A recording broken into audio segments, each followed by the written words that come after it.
Okay, Ali got the people of Tehran's opinion. He got to see who are overthinkers and who aren't overthinkers. But speaking about overthinkers, nothing's better than an expert's opinion. And speaking about an expert, we're joined by Graham Music, consultant, child and adolescent psychotherapist from the UK. Graham, thank you. Welcome once again on the Press Plus show. Well, very, very nice to be here once again. Nice to speak to you. It's our pleasure. Now, this subject touches home with me because I am an overthinker. Speaking about that, Graham, exactly tell us, please, what is excessive thinking?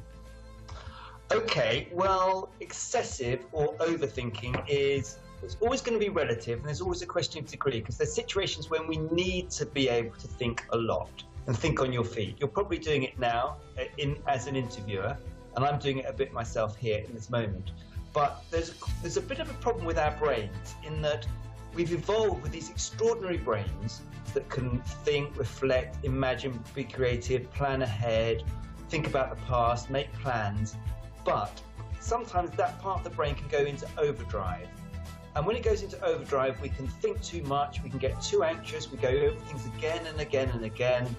And this part of our evolutionary heritage, if you like, takes over and then it can get in the way of living a life which can feel good. Wow. Okay, why do some people get stuck in the thoughts?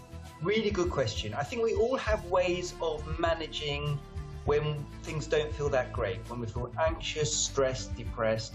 Some people go straight for, I don't know, something like an addictive substance, or maybe chocolate or cigarettes or alcohol or something like that. Other people go straight to their heads, if you like. Some people have had a propensity for this from childhood.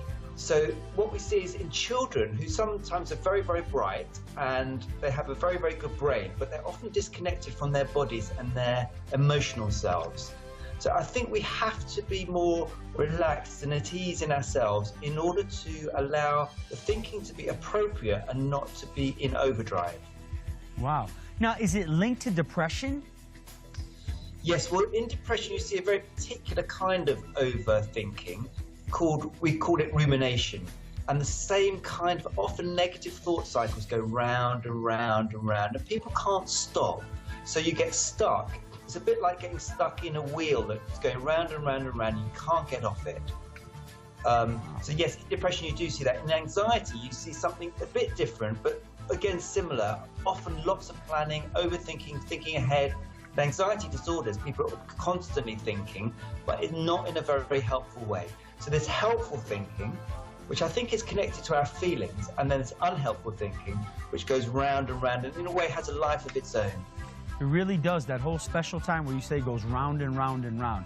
Now, does excessive thinking have any negative effects on our brain or our body? Well, it's a bit of a chicken and egg one, really, because yes, it does. On the other hand, it's when we're feeling more at ease and relaxed. In other words, if we can find a way of regulating and being able to look after ourselves, make ourselves feel good, feel well, have a sense of well-being, then we drop into our bodies in a different way, we drop into our very beings in a different way, and then actually our mind stops going in this overdriven place. So it's not, when we're feeling good, we release all kinds of hormones that make us feel happy, serotonin, oxytocin. When you're with people you love, you calm down, your immune system calms down. When we're feeling stressed, we tend to often have a split between the mind and the body. And then when we're stressed, we release all kinds of other hormones, stress hormones, cortisol, adrenaline, sometimes when we're really anxious. And so our body will get tense. So in a way they come together, but it isn't necessarily that one causes the other.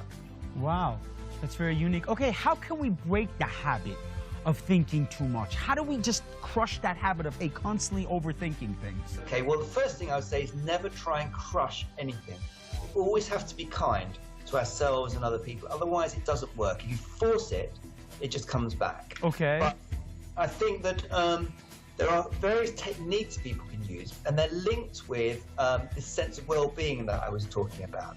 So it comes when we are feeling kind to ourselves, as I said, sense of self-compassion. You often need to be surrounded by people or in an environment which feels safe.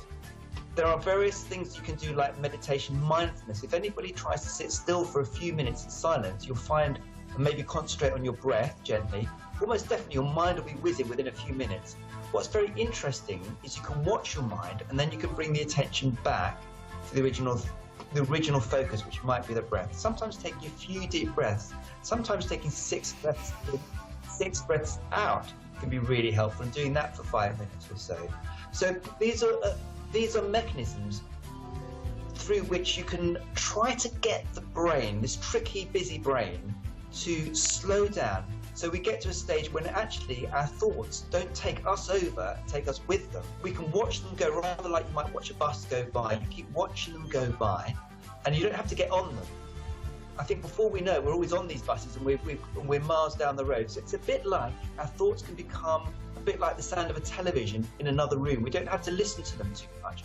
We can know they're there. We don't try and stop them or stamp on them. We try to get back in touch with something a bit simpler and more at ease. Graham, thank you so much for the advice. It really was worth $1 million, as they say. Graham, thank you so much for joining us on the show. It was our pleasure. Take care of yourself. Okay.